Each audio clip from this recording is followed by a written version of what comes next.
Queridos irmãos e irmãs, na primeira leitura, São Lucas narra dois grandes milagres de Pedro. Enéas, paralítico, foi curado. E também Tabita, que tinha morrido, pela oração de Pedro, ressuscitou dos mortos, voltou à vida.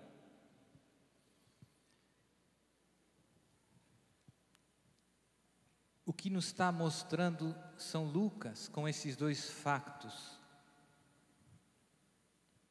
Quem antes de Pedro fez os paralíticos andar e ressuscitou dos mortos? Quem? Quem disse a Pedro e aos apóstolos: assim como o Pai me enviou, também eu vos envio a vós? Quem disse a Pedro e aos apóstolos: ide, curai os enfermos, libertai os possessos e anunciai que o reino de Deus está perto? Jesus. Ide e anunciai o Evangelho a toda a criatura, e estes serão os sinais que acompanharão aqueles que acreditarem. Em meu nome imporão as mãos aos doentes e esses serão curados. Se beberem veneno, não lhes fará mal. Jesus. Jesus, o unigênito do Pai, o enviado, veio para nos salvar, para nos libertar, para nos dar a vida com V grande, a graça, a vida eterna, que já começa de algum modo nesta nossa vida, e depois confiou aos seus discípulos a mesma missão. E o que vemos nessa página dos Atos é exatamente isso. Pedro, que vai por toda a terra de Israel e que anuncia o reino de Deus e que realiza os mesmos sinais, prodígios, milagres que Jesus realizou. É bonito ver que depois de curar Enéas, diz: todos os habitantes de Lida e da região de Saron viram isso e se converteram ao Senhor. Os milagres e os prodígios que Deus faz através de Pedro, dos apóstolos, dos discípulos, ajudam os pagãos a se converterem ao Deus verdadeiro. Pedro não é só um pregador, não é só um bom pregador. Realiza, confirma o seu anúncio com sinais e prodígios. E o mesmo aconteceu depois de ressuscitar Tabita.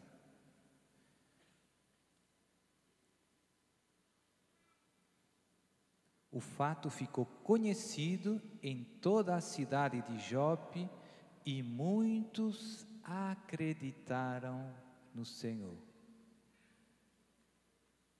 Isto nos ajuda a perceber o sentido dos milagres. Jesus, São João, é o evangelista que mais nos mostra que os milagres de Jesus não são só uma graça para aqueles que foram curados. São também sinais para ajudar todo o povo a acreditar no Senhor.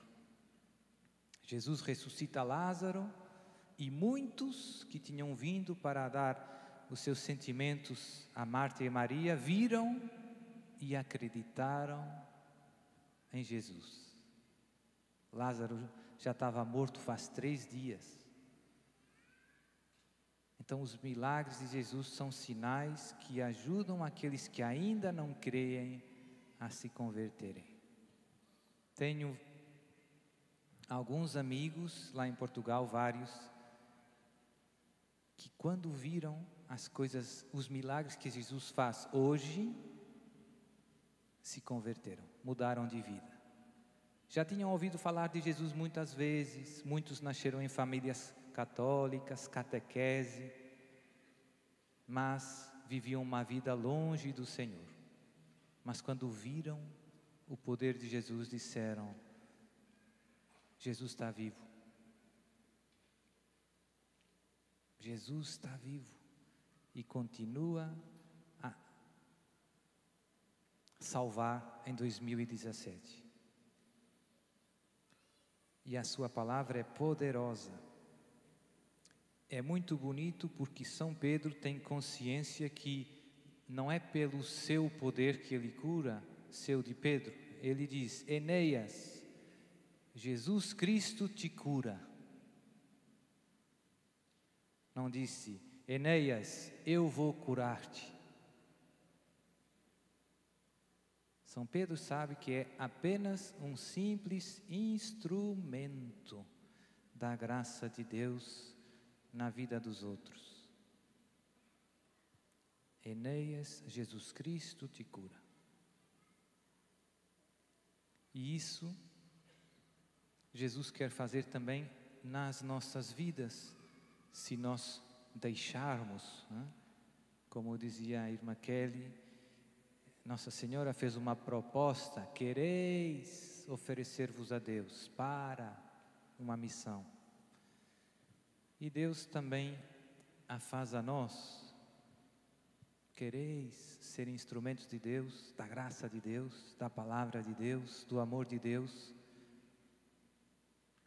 para que essa palavra e esse amor chegue a muita gente, como Pedro foi, como Paulo foi.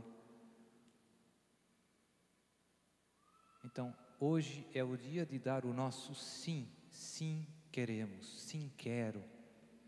Porque cada um tem que dar o sim por a sua vida. Ninguém pode dar um sim a Deus por mim.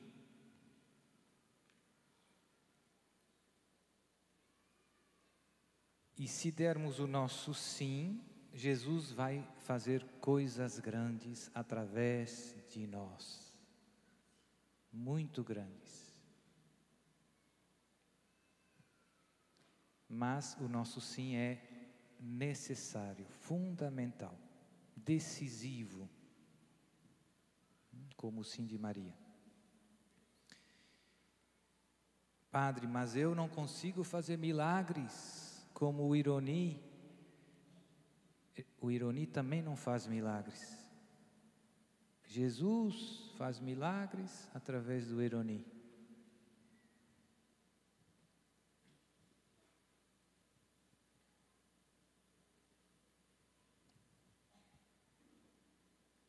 Tem muita gente, eu conto às vezes alguns milagres grandes que já vi, que Jesus fez e que continua fazendo, mas aqui também vimos. E tem muita gente que se entusiasma com o instrumento que Deus escolheu. Eu penso que Pedro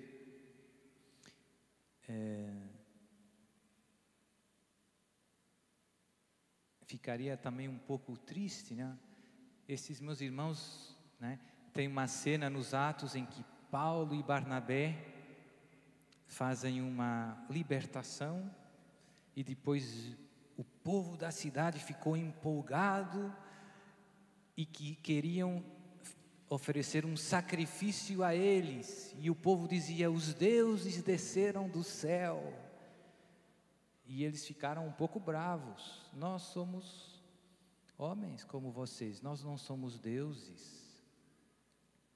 Só a Deus devemos adorar. Nós somos simples instrumentos da graça de Deus. Padre, mas eu não sou santo.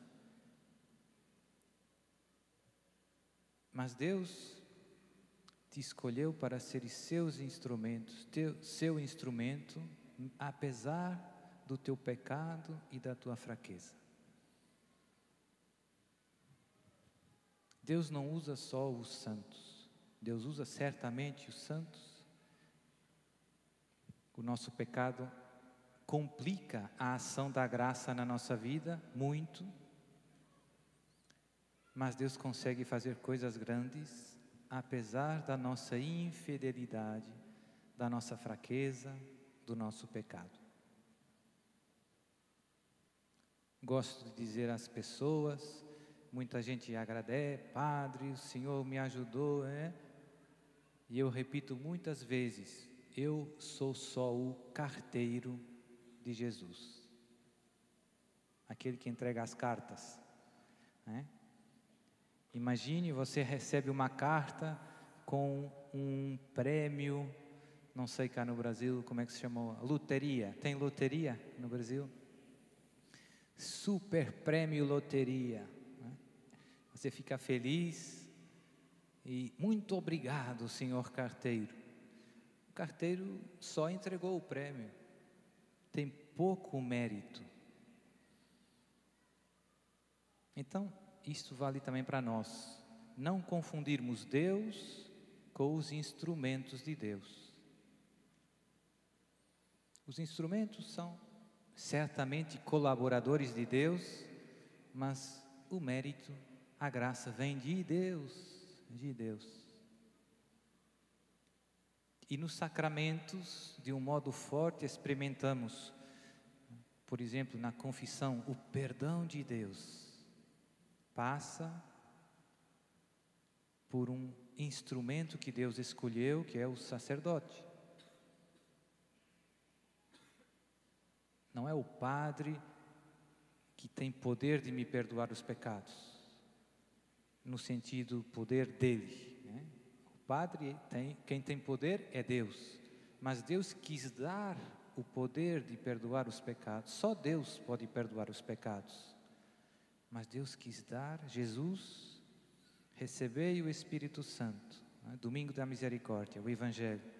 Aqueles que perdoardes os pecados serão perdoados. Aqueles que retiverdes serão retidos. Deus quis dar, Jesus quis dar esse poder tremendo de perdoar os pecados aos seus sacerdotes, aos seus ministros. Que maravilha! Então, não esquecermos esta nossa condição de instrumentos da graça, da palavra, do amor de Deus. Tem muitos milagres que Deus pode e quer fazer através de você, mas precisa do seu sim e também da sua fé. Tem graças que não acontecem porque nós não pedimos, porque nós não rezamos. Creia, reze, é simples.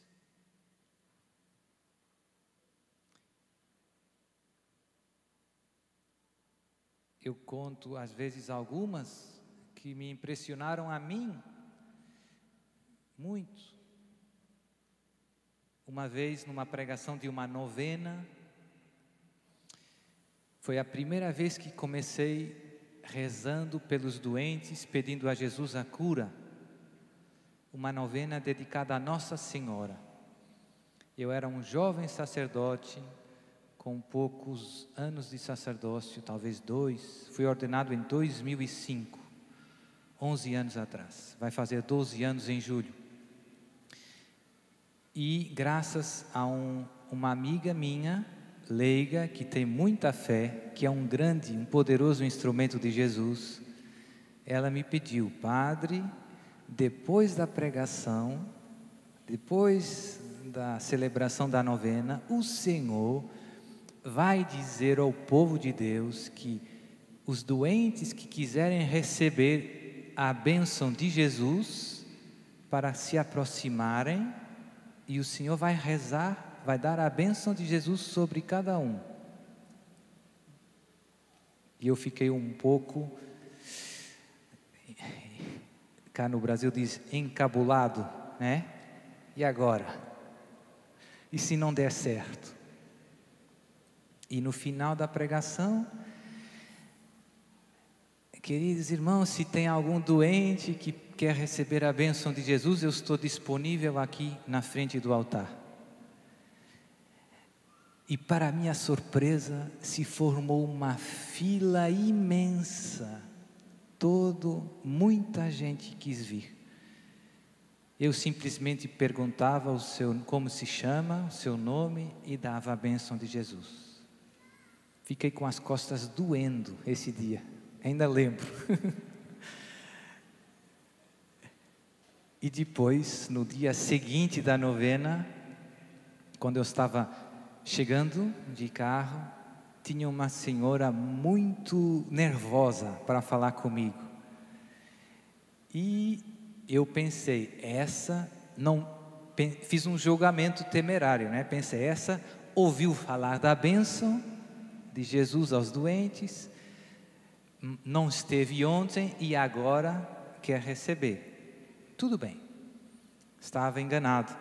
Quando saí do carro, ela se aproximou e me contou a graça que ela tinha recebido com aquela bênção. E começou chorando. Ela tinha sido operada, feito uma cirurgia ao estômago, há 7 anos antes. E tinha ficado sempre tomando alguns medicamentos por causa da cirurgia. Não sei se tinha tirado o estômago ou não, não me lembro. Mas lembro que ela todos os dias tinha que tomar medicamentos. E ela pedia muito a Deus a graça de deixar de tomar os medicamentos, de não precisar mais. Então ela me contou, e depois começou chorando, que quando eu convidei os doentes a virem, ela veio com fé, pensando, agora Jesus me vai curar. E Jesus curou. Então, nesse segundo dia da novena, eu já sabia que pelo menos uma pessoa Jesus tinha curado.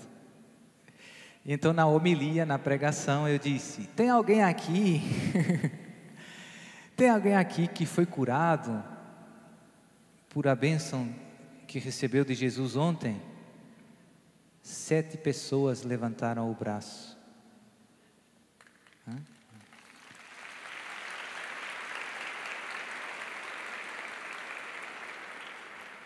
A capela era pequena, eu penso que teria talvez umas 200, não, nem tanto, 150 pessoas, não era como aqui, era uma pequena paróquia, uma pequena novena. Então, no segundo dia, dei bênção de doente, depois dessa pregação, a fila do primeiro dia foi longa, doeram as costas, a do segundo dia, todo mundo queria receber a bênção de Jesus. E todos os dias, mais braços se levantavam. Mais braços. No final da novena, uma pequena floresta de braços levantados. No dia seguinte,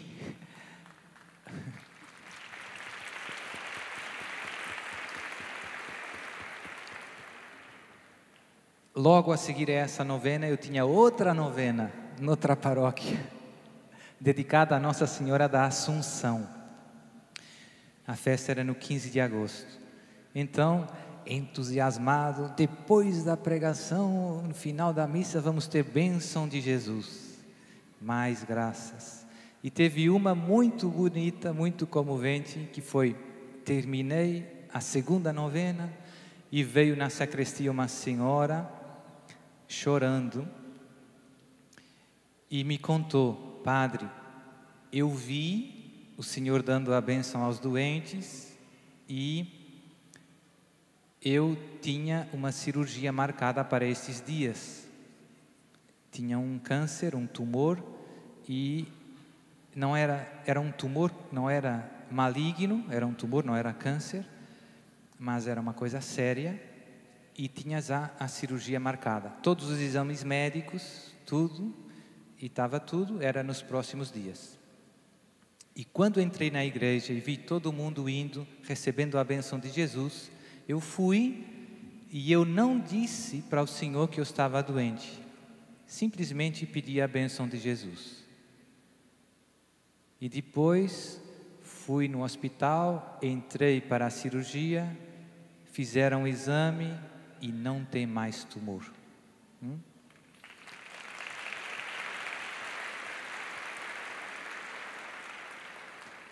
E tantas outras histórias, né? Outras, tem umas bem divertidas, eu já partilhei esta várias vezes também. Uma vez estava dirigindo, voltando da paróquia, encontrei um senhor que costuma ir no grupo de oração que eu tenho lá na cidade onde eu moro. Um grupo de oração de Nossa Senhora dos Remédios. Então, eu estava voltando da paróquia para casa, encontrei ele e parei e perguntei se ele queria uma carona. E começamos conversando no carro, eu dirigindo, e ele me disse, e eu perguntei, onde você vai? Vou para o terminal dos ônibus. E para onde vai? Eu vou para o hospital, noutra cidade, Coimbra, porque tem uma cirurgia marcada, também tem um tumor. E vou ser operado, saio lá no hospital, cirurgia e depois recuperação e volto. E eu, dirigindo, disse, podemos rezar um Pai Nosso e pedir a Jesus a cura, agora, né? Rezamos, dirigindo, ele é uma pessoa de caminhada, vai no grupo de oração, homem bem simples, pobre. Eu deixei ele no terminal nos ônibus, passado uns dias ele volta, lá no grupo de oração, padre, cheguei no hospital, fizeram os exames, não havia mais tumor, voltou para casa.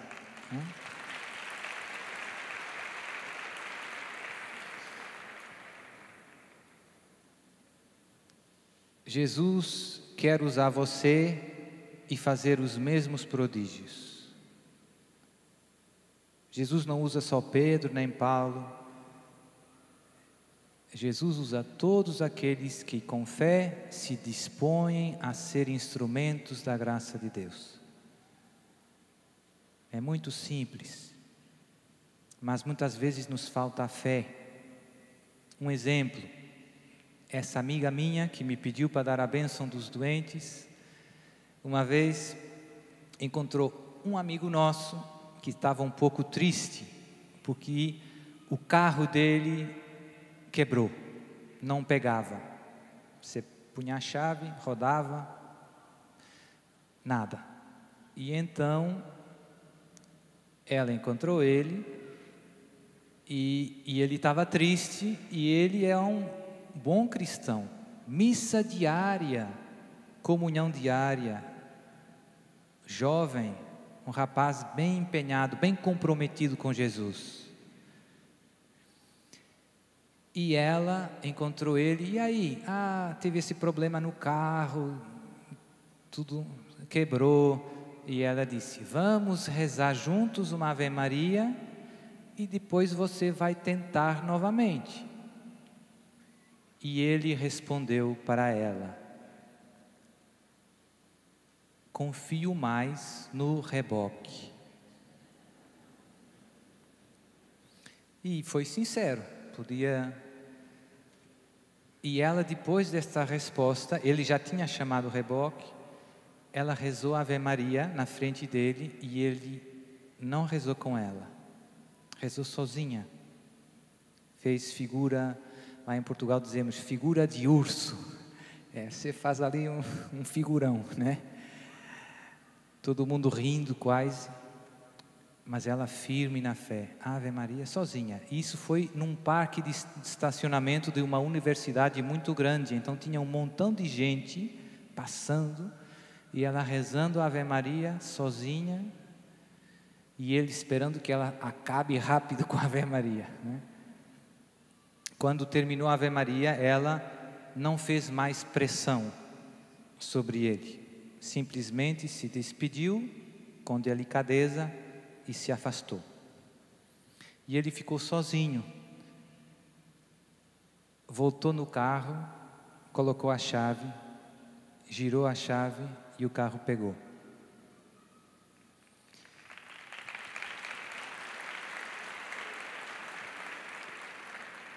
Então, não é o Padre Duarte, não é o Ironi, é Jesus.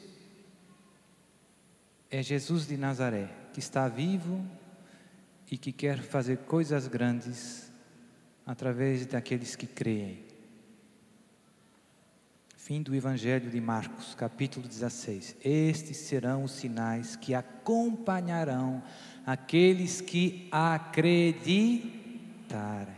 Guarde no seu coração a palavra de Jesus.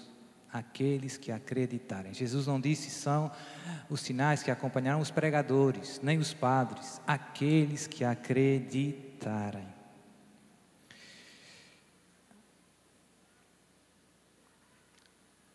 Às vezes tem gente que desanima, porque Padre, mas nós rezamos lá no grupo de oração por essa cura, por esse matrimônio, e não deu, e não veio a cura, não chegou a cura, e o marido não voltou.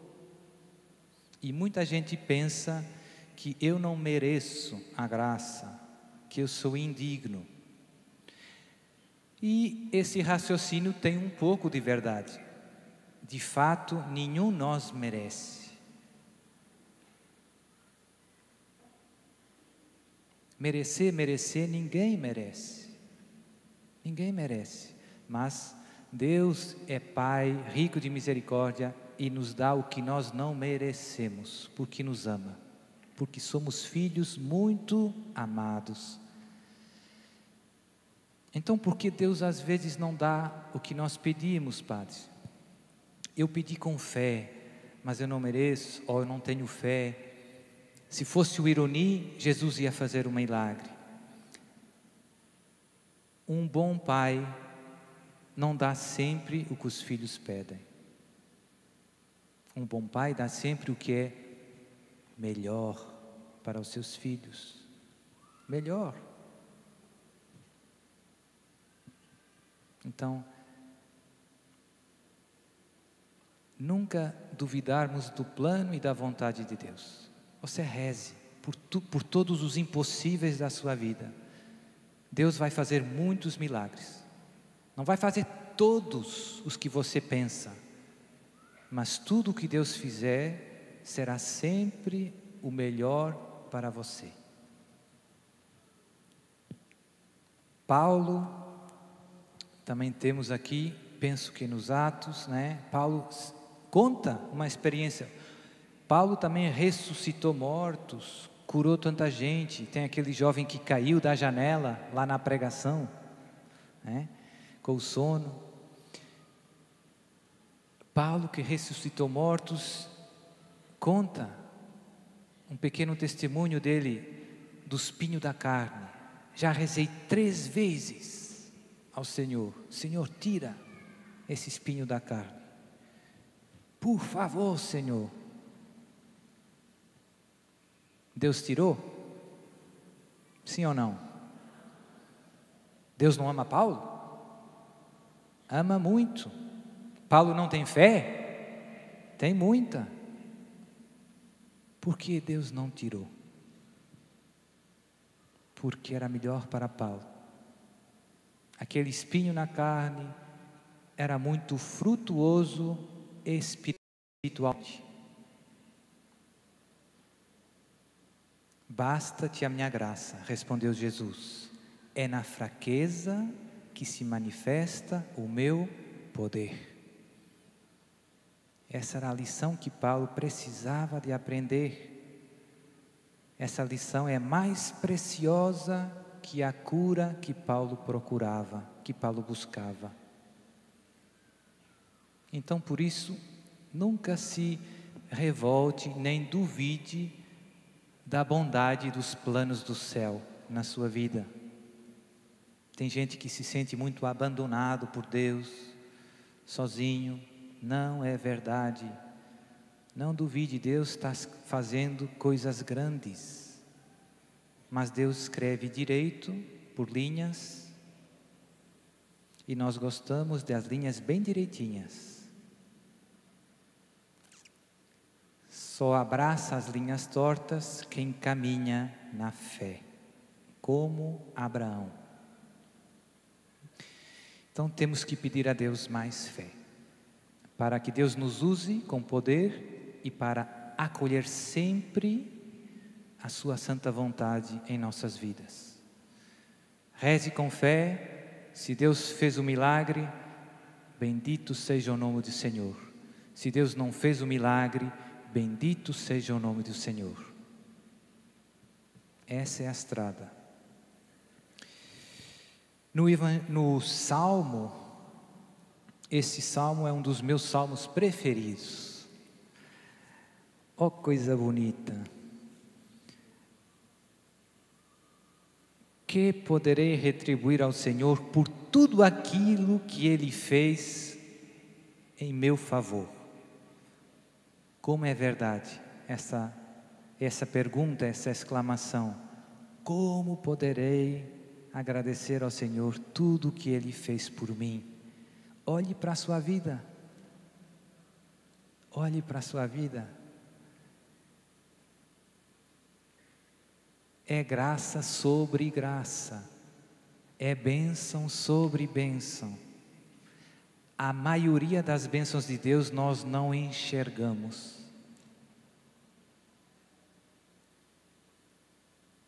Graça sobre graça. Que poderei retribuir ao Senhor por tudo que Ele fez em meu favor? São João da Cruz dizia: amor com amor se paga. Aquilo que Deus mais quer, Padre, eu quero retribuir a Deus o que Ele fez por mim. O que posso fazer de maior? Aquilo que Deus mais quer é você mesmo. Eu vou fazer uma doação grande para uma obra de Deus. Eu vou ajudar a fazer obras de misericórdia. Tudo isso é ótimo. Mas o que Deus mais quer é o seu coração. É você mesmo.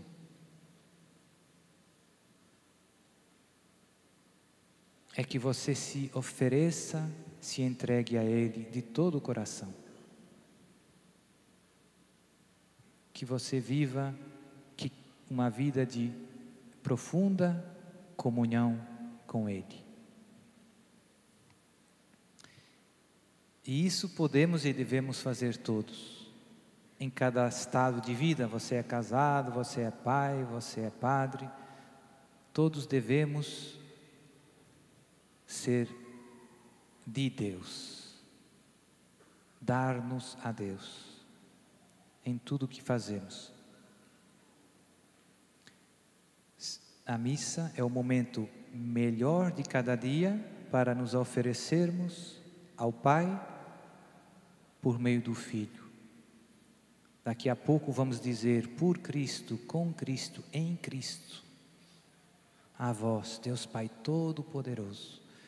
E naquela patena, naquele cálice está o corpo e o sangue de Jesus. E a melhor oferta que você pode fazer é colocar-se a si mesmo com Jesus e se oferecer ao Pai. Depois, quem se dá todo a Deus, depois também se dá todo nas coisas de Deus. Depois também partilhamos os nossos bens, o nosso tempo, servimos a Deus.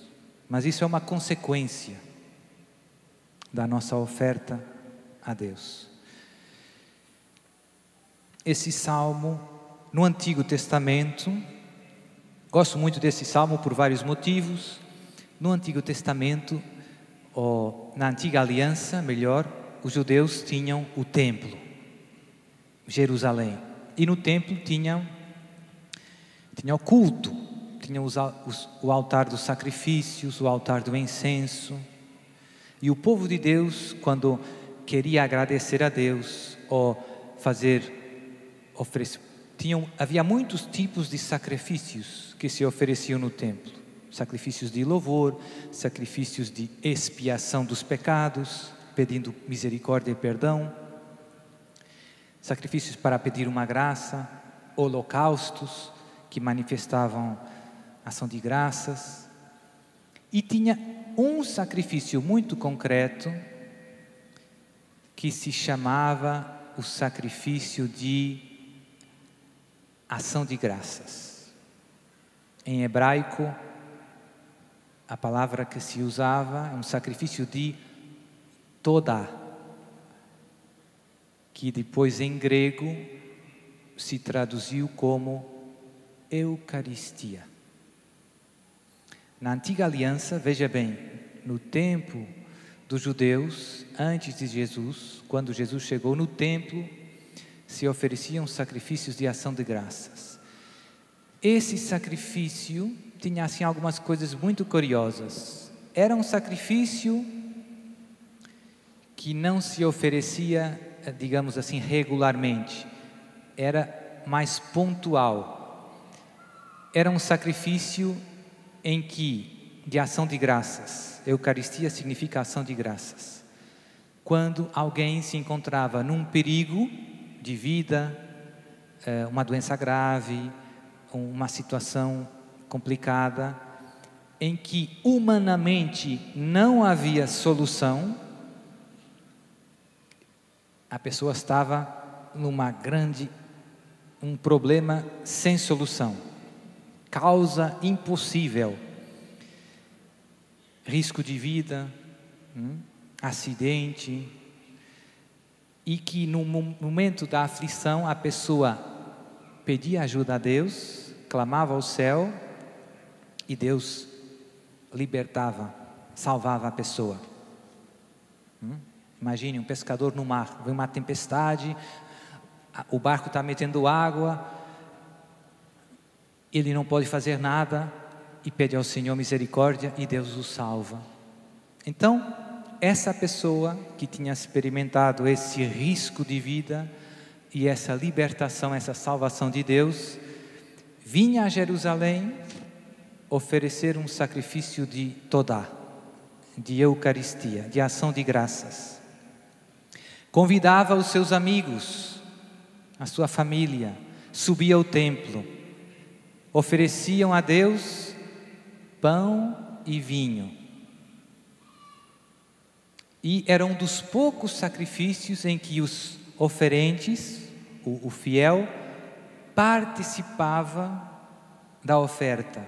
Normalmente, quando nos outros sacrifícios, ou se queimava tudo, ou às vezes havia alguma parte da oferta que era para os sacerdotes.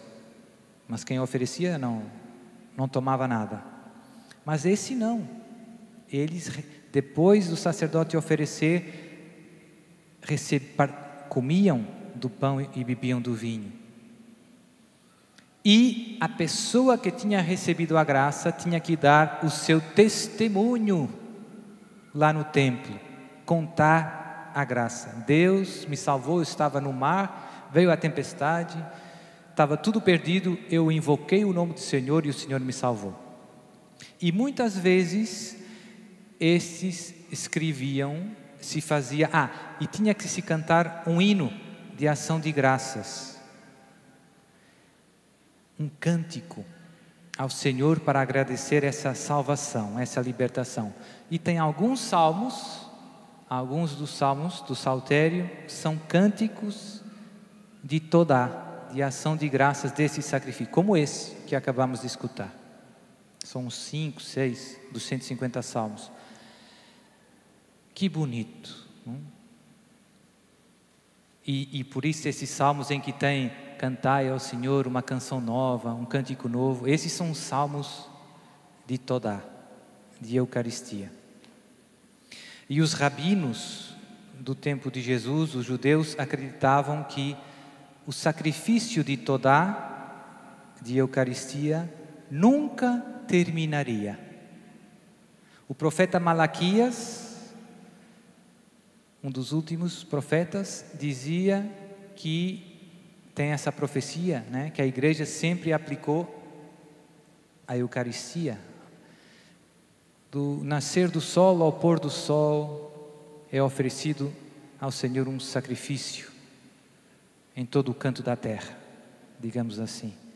A igreja e os padres da igreja sempre disseram: esse é a Todá, essa é a Eucaristia.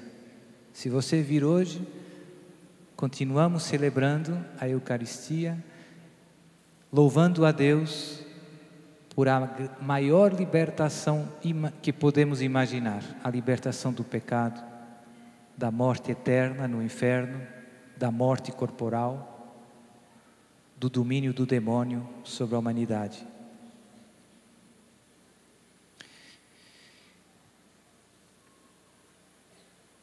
Que poderei retribuir ao Senhor Deus por tudo aquilo que Ele fez em meu favor? Pense nessa pergunta e que essa misericórdia seja também a ocasião de fazer um propósito. Um propósito. Que poderei fazer ao Senhor para retribuir? No Evangelho, esta semana, temos estado lendo o discurso de Jesus do pão da vida, um discurso longo. São João, está no Evangelho de São João, capítulo 6, em que Jesus diz coisas maravilhosas acerca da Eucaristia, que é Ele mesmo. Quem comer a minha carne e beber o meu sangue viverá eternamente. Quem come a minha carne e bebe o meu sangue permanece em mim e eu permaneço nele. Quem come a minha carne e bebe o meu sangue, eu o ressuscitarei no último dia. E qual foi a reação dos ouvintes de Jesus? Escutamos hoje. Naquele tempo, muitos dos discípulos, vejam bem, dos discípulos, não é só dos que estão escutando, aqueles que seguiam Jesus, que o escutavam, disseram: esta palavra é dura, quem consegue escutá-la? Muitos dos discípulos de Jesus ficaram escandalizados, disseram: como pode ser isso? Como podemos comer a carne dele? Que ideia! De jeito maneira.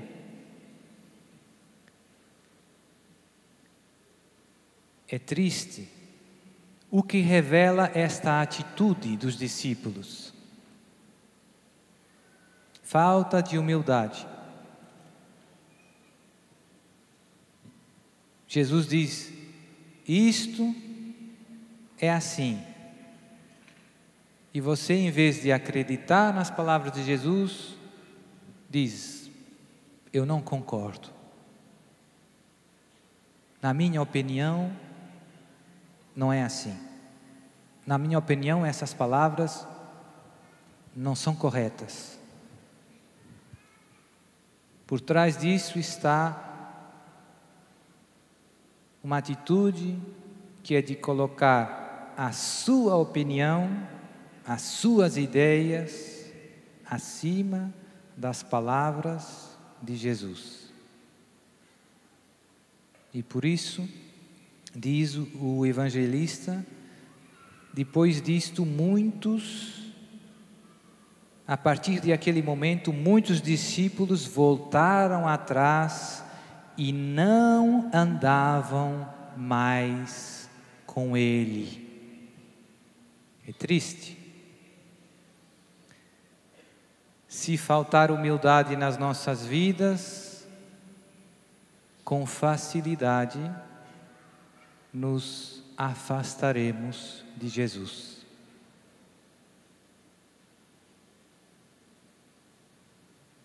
É verdade que Jesus às vezes diz coisas que nós não compreendemos, que nos parecem Como pode ser, Senhor, essa promessa, essa palavra? Fique em paz, meu irmão.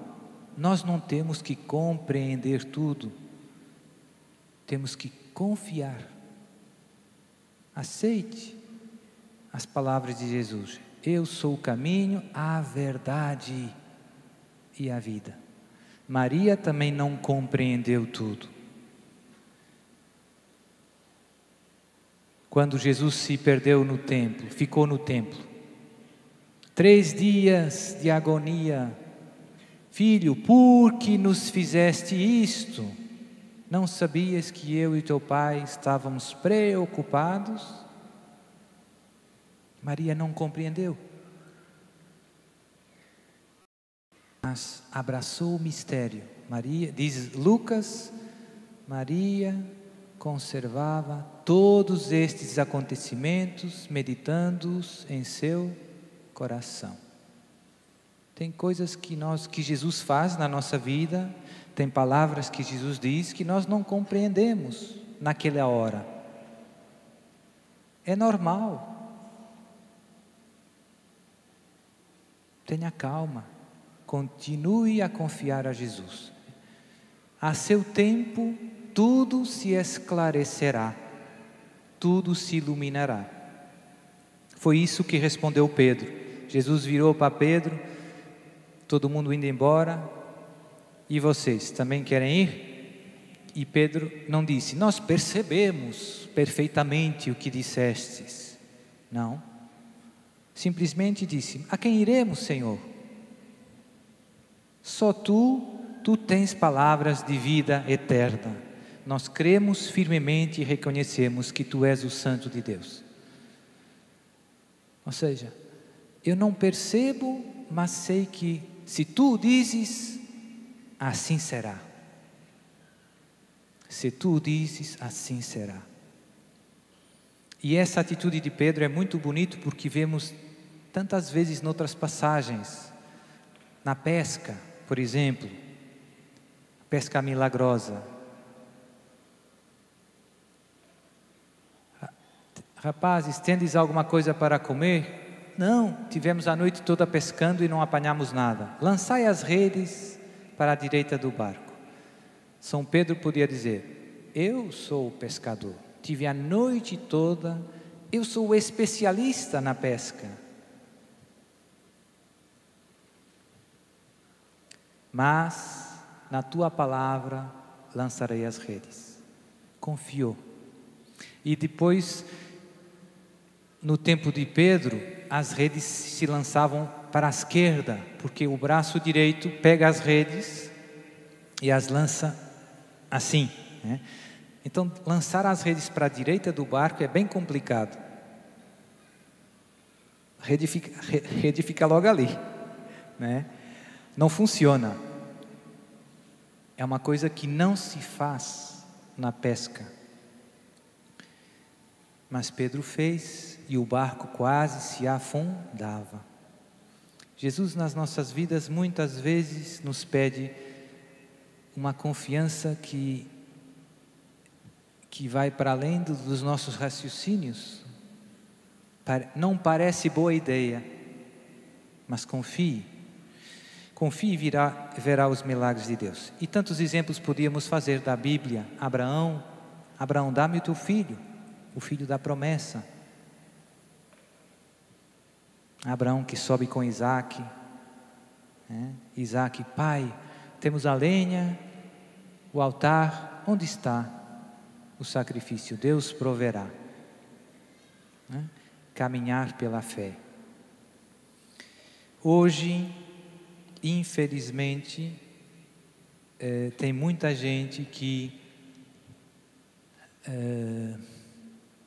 também se escandaliza com algumas palavras de Jesus no mundo em que vivemos, que gostaria de tapar a boca à igreja que repete as palavras de Jesus, que Jesus ensinou sobre o matrimônio, sobre o divórcio,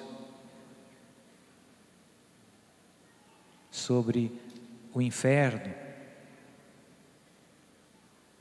Tem muita gente que diz, não, isso não é assim. Eu acredito em Deus, mas,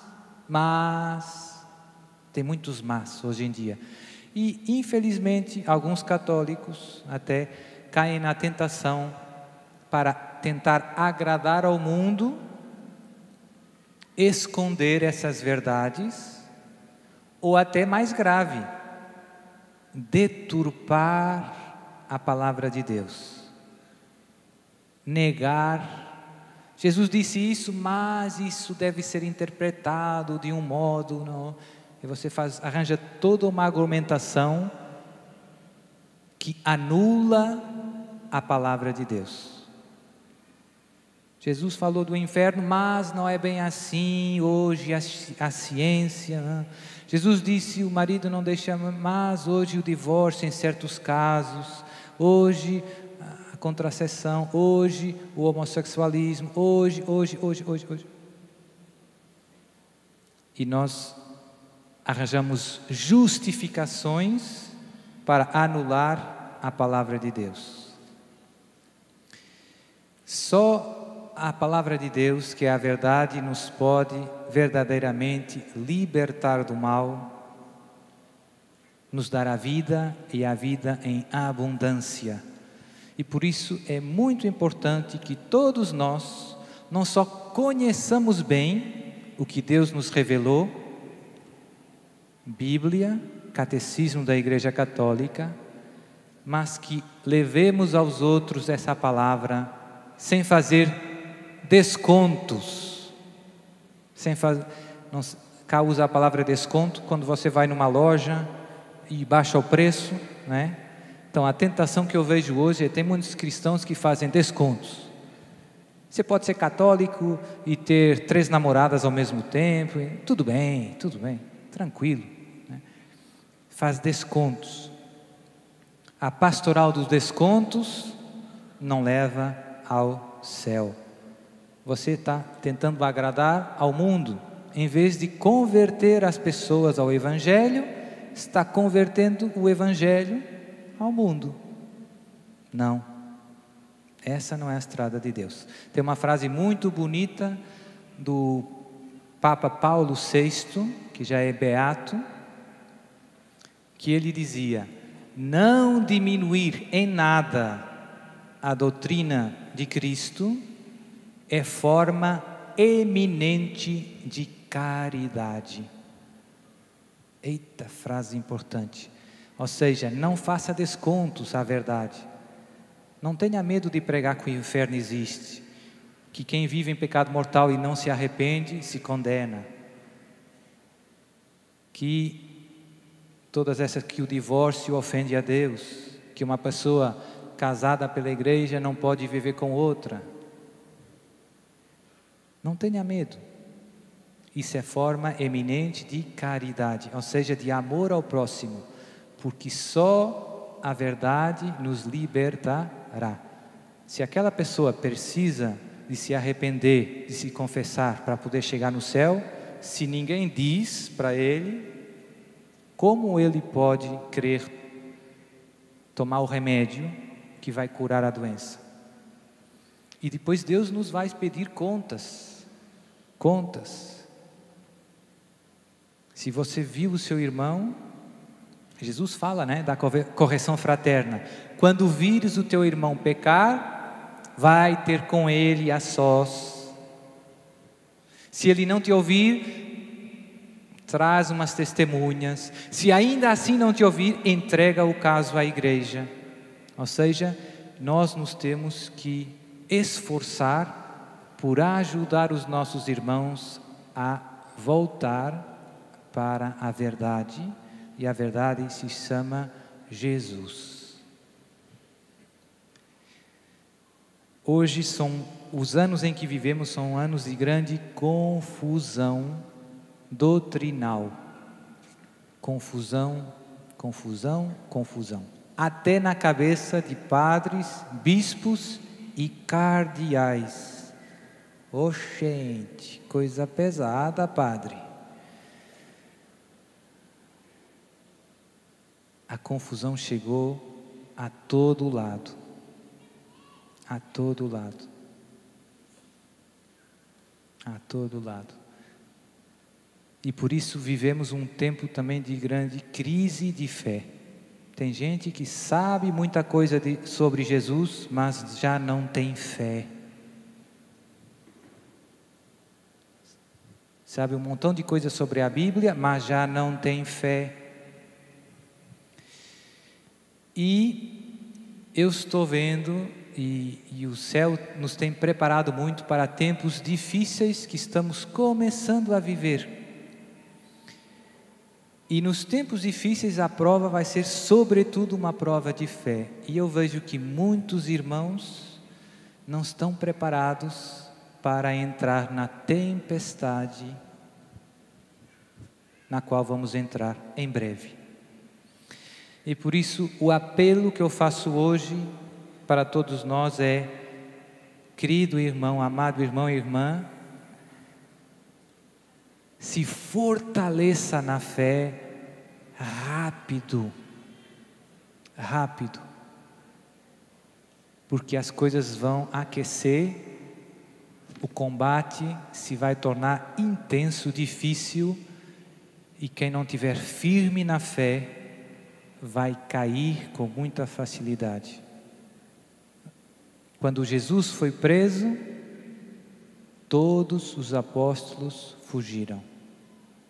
Pense nisso.